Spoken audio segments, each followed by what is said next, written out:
Друзья, перед просмотром видео поддержите лайком и подпиской на канал. Меня зовут Анна, мне 44, я замужем, и у нас в целом счастливая семейная ячейка общества.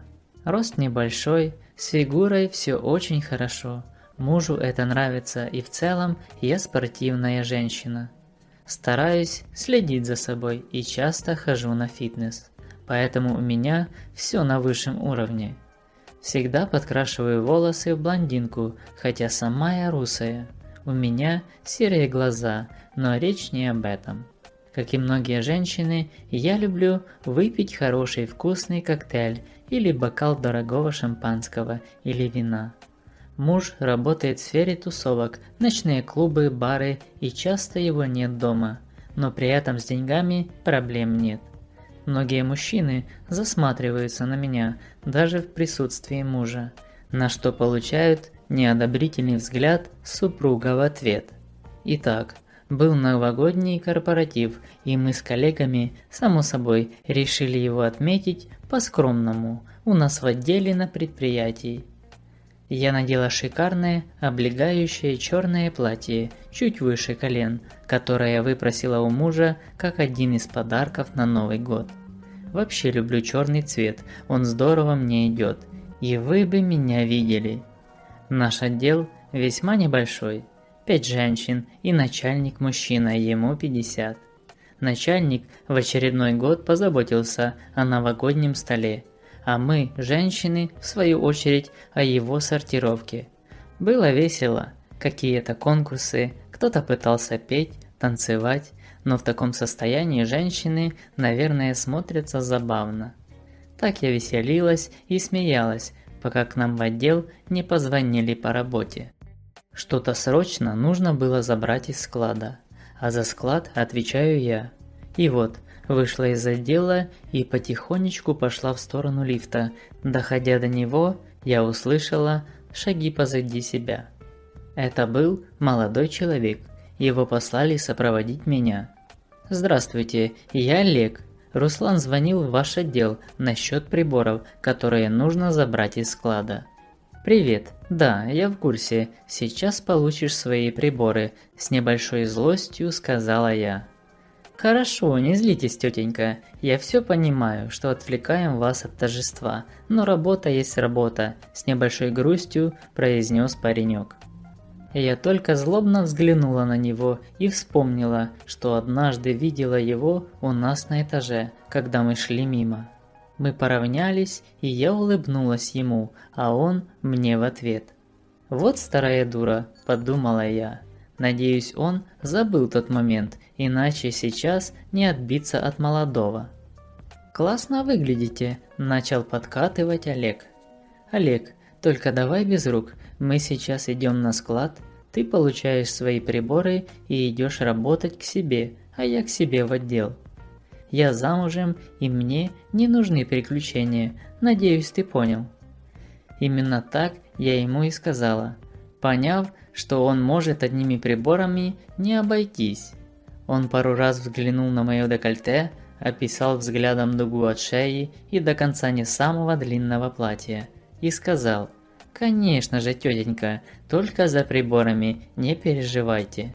Но выглядите вы и вправду классно». Тем временем подъехал лифт. Мы спустились вниз, и я пошла сама, как могла, в таком подвыпившем состоянии. Склад находился в подвале, и там совсем никаких признаков жизни не было. Подходя к складу, меня качнуло, и я чуть не упала, но тут же меня поймал крепкой рукой Олег, добавив: «Аккуратнее, тетенька». А я ему спасибо прошипела, улыбаясь. Открыв склад, я включила освещение и сказала, чтобы он сам шел за своими приборами, и как заберет, я жду его с журналом для росписи. Я уселась в кресло, мне было так хорошо и так же плохо. Алкоголь давал о себе знать, и в то же время было веселье там наверху. Я откинула голову назад и закрыла глаза. Незаметно подошел Олег и начал всматриваться в мое декольте. «Ты куда там глаза направил?» – злостно спросила я. «Куда надо, туда и направил», – сказал спокойным тоном он, немного смутив меня. А дальше он продолжил. «Какой подарок судьбы, я ведь помню, как вы мне улыбнулись тогда в коридоре. Вы только представьте, мы сейчас на складе, вокруг ни души, передо мной пьяненькая красотка». Я просто прозрела от такой наглости и не успела ничего сказать, как он обнял и поцеловал меня. Хорошо, что на складе никого не было, а то застукали бы нас. Спустя какое-то время алкоголь начал выветриваться, а я продолжала сидеть у края стола. Отсидевшись, я встала и пошла в уборную. Подошла к зеркалу и ужаснулась, макияж был размыт, туфли неизвестно где. Я закрылась внутри и начала приводить себя в порядок. Пока я двигалась в сторону отдела, меня посещали разные мысли. Когда я зашла к своим, веселье продолжалось. Кто-то уже танцевал на столе, были в отделе и гости из других бюро. Подруга Ольга, увидев меня, подошла и спросила, почему я так долго и что у меня с лицом. Я ответила, что услышала еще гуляющие отделы и немного посидела у них, а внешний вид такой, потому что в конкурсах участвовала. Ольга вроде бы поверила мне. Наконец позвонил муж, сказал, что сейчас заедет. Села к мужу в машину, он, увидев меня, произнес: «Да, мать, лихо ты напилась, странно от тебя пахнет, водка и еще что-то. Ты там что, весь алкоголь выпила?» И мы не спеша уехали домой, после чего мой любящий муж уложил меня спать, даже не подозревая ни о чем. All right, everyone's presentations are done. Nick, the manager, said as he tried to move the discussion forward. Excuse me, I haven't. I recently found out something. Nick interrupted me and began to speak. There's apparently someone in this department who didn't graduate high school and is just a part-timer. Meetings should be for employees only. Absolutely right. His lackey, Mike, of course, agreed with Nick. I'm leaving. After leaving the meeting room, I started to shut down my computer. I noticed that an email had arrived, not in my personal inbox, but in the company's shared email. Thinking, there's no point in speaking up, no one will listen, I went home quietly. The next day, I heard a commotion from Nick's desk. He was staring at his computer screen, his face pale. Nick? Is something wrong? Mike looked at the screen with him. And he turned even paler than Nick. Why is he so angry? Knowing the reason for Mike's distress, I thought to myself, serves them right. My name is Adam. My mother passed away when I was in the 9th grade, and I was raised by my father. Well, you could hardly call it being raised. After my mother passed, my father changed. He drowned his sorrows in alcohol, and though he still went to work, he squandered our living expenses on horse racing. Because of that, I had to start working part-time as soon as I entered high school. Every month, I went to the convenience store with bills in hand that couldn't be auto-deducted from my father's account. Even though I endured it because I didn't want to be alone, I reached my limit in my second year of high school and dropped out. I found a live-in job at a distant inn. Thank you for everything. The day I left home, my father, still staring at the TV, spoke. Take care. That was our last conversation. Back then, 18 wasn't the age of majority, so I needed my father's permission to work, and I couldn't hide my place of employment. Yet, my father never visited me even once. I kept working just to survive, and before I knew it, I was 42. Years of hard work paid off, and I was transferred to the headquarters. I was thrilled to be recognized by the company, as I thought I'd be working in the field until retirement due to my lack of formal education. Listen up. Our work can change the future of our employees. Don't drag us down. On my first day after the transfer, Nick, dressed in an expensive suit, spoke sternly. There was a reason for this. Our inn was located in a prominent tourist destination, known so well that everyone in the state could sing its commercial jingle. At its peak, we had 5 locations within the state. But that was long ago. Due to financial difficulties and aging facilities, only the place where I had worked for many years and the original establishment remained. I was prepared to lose my job anytime, but now there was a glimmer of hope.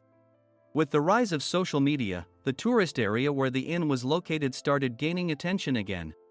Depending on how hard the sales department, where I was transferred, worked, we could either thrive or be forced to give up this prime location to the new hotel chains continuously popping up.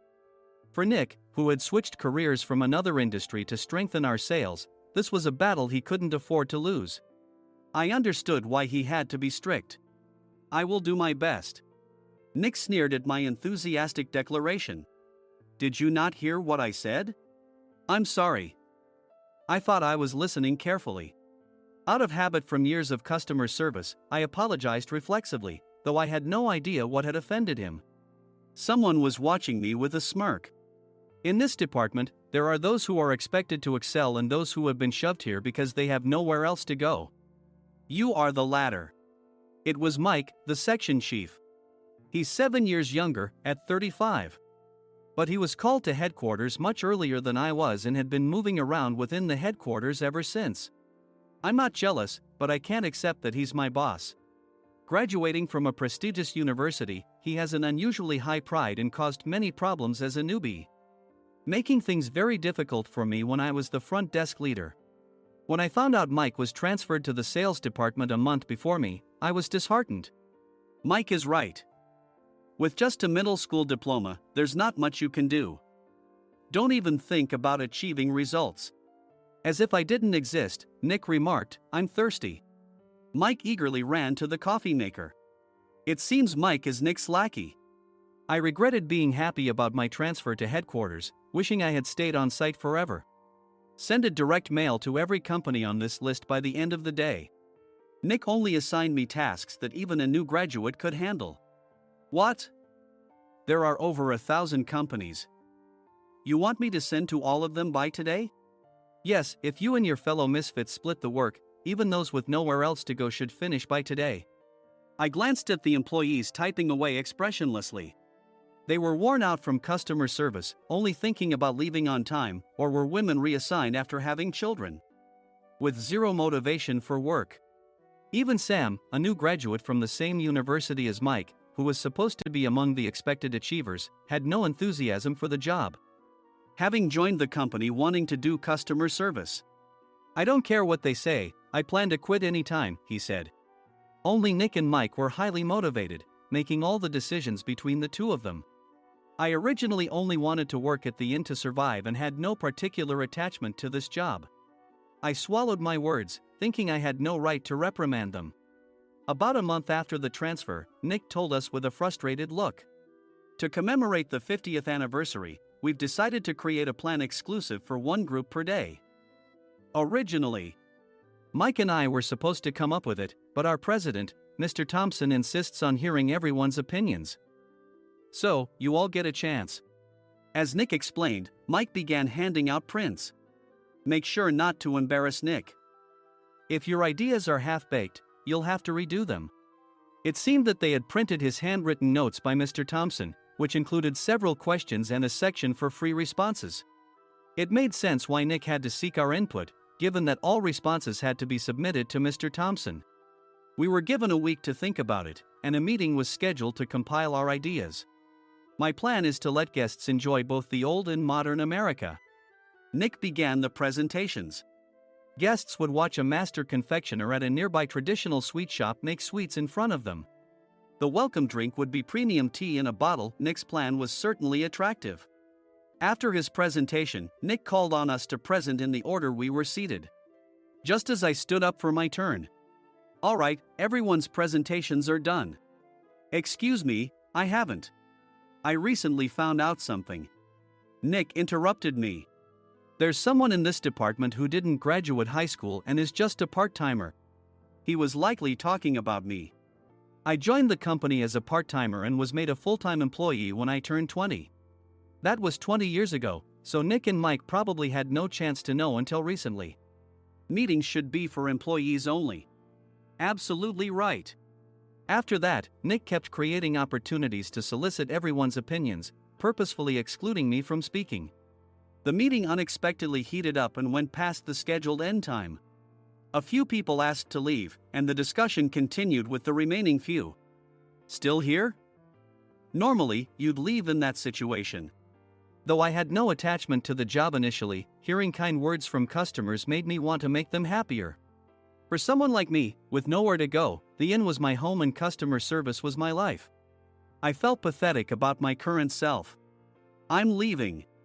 I left the conference room and started shutting down my computer. I noticed an email had arrived, not in my personal inbox, but in the company's shared email. Thinking no one would listen to what I had to say anyway, I quietly went home. The next day, while preparing the DM as instructed, I heard a commotion from Nick's desk. In his haste to stand up, he hit his knee on the desk. He stared at his computer screen, his face pale. Nick! What's wrong? Mike, thinking he should be the first to rush over, approached Nick while still wearing his coat. He peered at the screen with Nick. And he turned even paler than Nick. Why is he so angry? Who is responsible for this company? Nick, more irritated than ever, asked, and Mike answered without checking. Probably Sam. Sam wasn't there because he was attending a morning training session for new hires.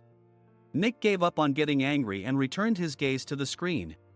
They were looking at an email that arrived right after the end of the working day yesterday.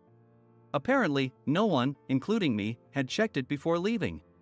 The email was from a large company that used us for their annual employee trips.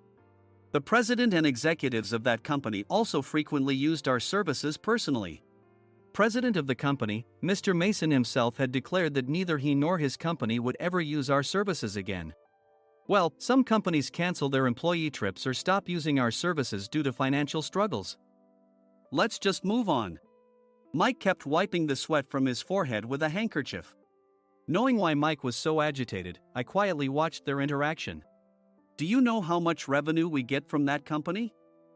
We can find other guests to fill the rooms, but we'll lose the banquet costs, gift shop revenue, rental car fees, and more. Moreover, the gifts were supposed to be prepared by the traditional confectionery shop involved in Nick's proposed plan.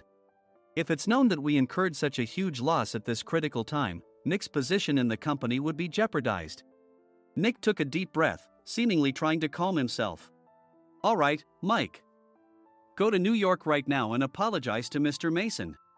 What? You're coming with me, right? I have urgent work to do. I trust you, which is why I'm entrusting this to you. Please.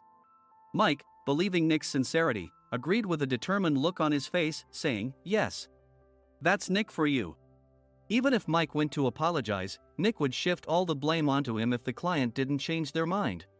Well, it was Mike's fault to begin with, so it served him right. About 3 hours later, Sam answered a call from somewhere and repeatedly apologized, saying, I'm very sorry. Everyone watched to see what was happening. After ending the call, he informed Nick with a weary tone. When Mike arrived at the client's company, he only made things worse, further infuriating Mr. Mason. He was demanding, get his boss here immediately. It was no wonder Sam was exhausted, dealing with such a call right after returning from training. What is that idiot doing? All right, Adam, you're coming with me. If sacrificing Mike didn't work, then I must be next. Normally, I'd want to refuse at all costs, but I saw an opportunity in this situation. If I can be of assistance, I'd be happy to join you. I immediately followed Nick, and we flew to New York. When we introduced ourselves at the reception, it became clear how serious the situation was, as the receptionist personally escorted us to the president's office. Angry voices leaked through the door, making both Nick and me uneasy. Excuse me. I'm Nick, the supervisor. I understand my subordinate has caused you trouble, and I deeply apologize. Nick, with his experience in the corporate world, knew enough to offer an apology before excuses. However, his customer service skills left much to be desired. I sighed as I saw Mike trembling like a small dog in the corner of the room.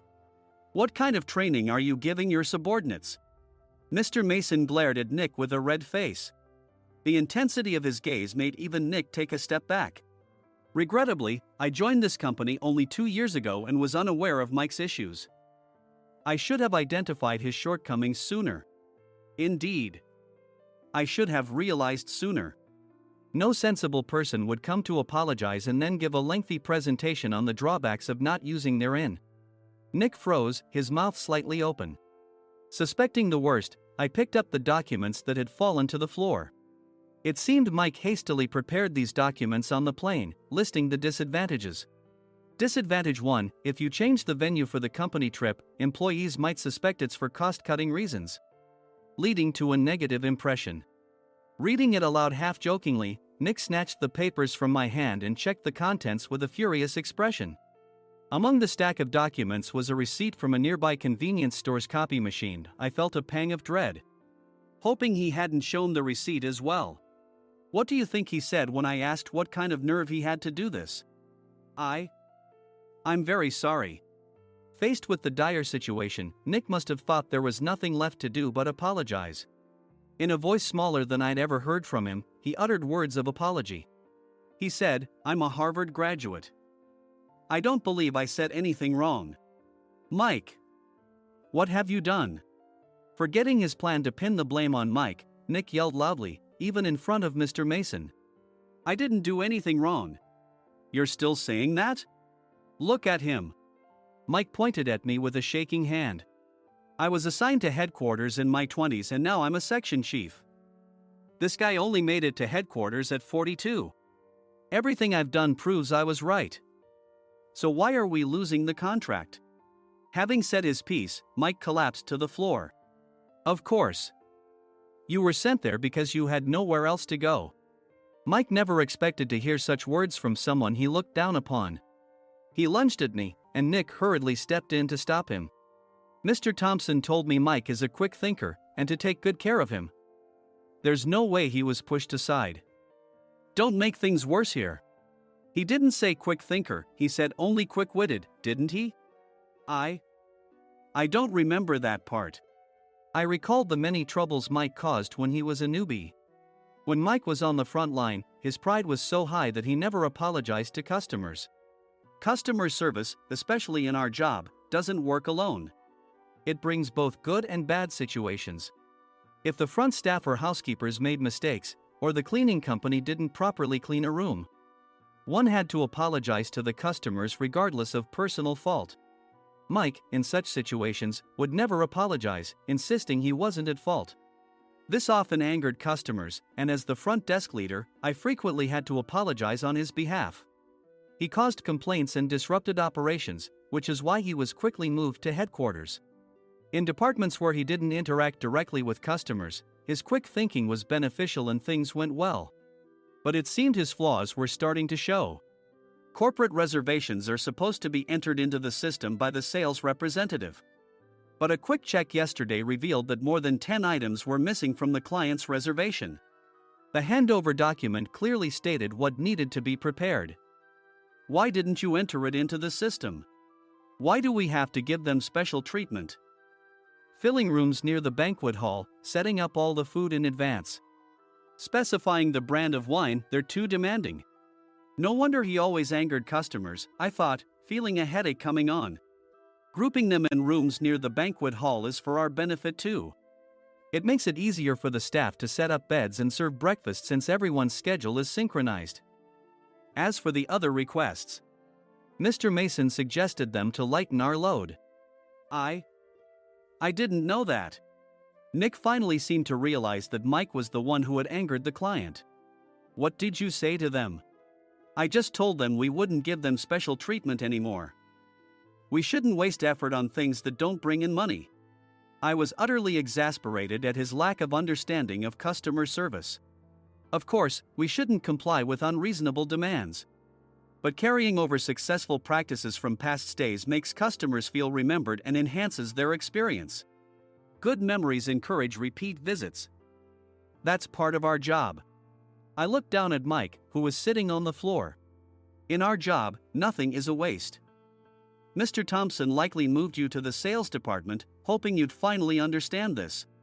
How do you think he feels now that you've failed to meet his expectations? Mike, tears in his eyes, fled the president's office. I was amazed he still hadn't apologized. You have it tough, Adam. It's okay, we're all employees of the same company. I deeply apologize for this disrespectful incident. Especially after all the care you've shown us. If it weren't for you, Adam, I really would have stopped staying here. When I heard you were moving to the sales department, I was willing to reconsider if you handled it. Seeing us talk so amicably, Nick's face contorted. Do you two know each other? Adam's service is excellent. I always requested him specifically. Normally, we don't accept specific staff requests, but we made an exception for Mr. Mason, adjusting my shifts accordingly. He had personally stayed at our hotel just before my transfer, and during casual conversation, I mentioned, I'm moving to the sales department soon. If I hadn't told him then, things could have been much worse. Please continue to take care of us. I look forward to it. On the return flight, Nick awkwardly offered me a can of beer. It's still working hours. Of course, I had no intention of forgiving him for a single beer. Nick might try to pin everything on Mike and avoid any consequences. While pondering this, a startling fact came to light. Nick, the tea bottles for the plan have arrived. I handed Nick a bottle labeled with our inn's name. They look good. What are you talking about? These are plastic bottles. I had assumed we would use the trendy, high-end bottling tea. But what arrived were ordinary plastic bottles of tea with customized labels. The only unique aspect was the label, which had the inn's name, making it look customized. Upon further investigation, I discovered that a substantial amount of money was set to be paid to the tea company. It was priced like bottling tea. Does this plastic bottle really cost $100 each? The tea inside is specially blended for us. The extra cost is for that. Wouldn't it be better to use another tea company? Or is there a specific reason we must use this one? As Nick continued to make excuses, I showed him a printed email. I informed the tea company's president, Mr. Mitchell, that we discovered irregular payments and he confessed. He said you two were high school classmates and planned to split the extra money. That idiot. Why did he confess? That's not important. You should worry about yourself, this could turn into a police matter. Opening the bottle cap, I suggested. How about calming down with this tea? It supposedly has a relaxing effect. Nick drank the tea frantically. In the following days, decisions were made about their fates. Mike was reassigned to the General Affairs Department, with no chance of transfer or promotion, as per Mr. Thompson's orders. As for Nick, since the payment to the tea company hadn't yet been made, he narrowly avoided legal trouble. Instead, he was encouraged to leave the company, and to avoid further complications, Nick submitted his resignation. Rumor has it that connections between HR departments have made it difficult for him to find new employment. Even though it was good to have those two gone, something unexpected happened in the sales department. Everyone became motivated and united in refining the 50th anniversary plan. In the end, my plan was adopted. We collaborated with the Tourist Information Center to provide personalized guides. The plan, tailored to the number of guests, was truly special for the 50th anniversary. Hey, is Adam's family coming to stay? I immediately booked that special plan for my family. Sam noticed it on the reservation list and quickly picked up on it. Yes, I'm inviting my father. That's great. I might invite my parents too. I lacked the courage to face my father just as Adam. But here, with the confidence Mr. Mason praised, I felt ready. The 50th anniversary plan was a perfect opportunity to reconnect with my father. I hoped to bring back the days when we could laugh together as we once did.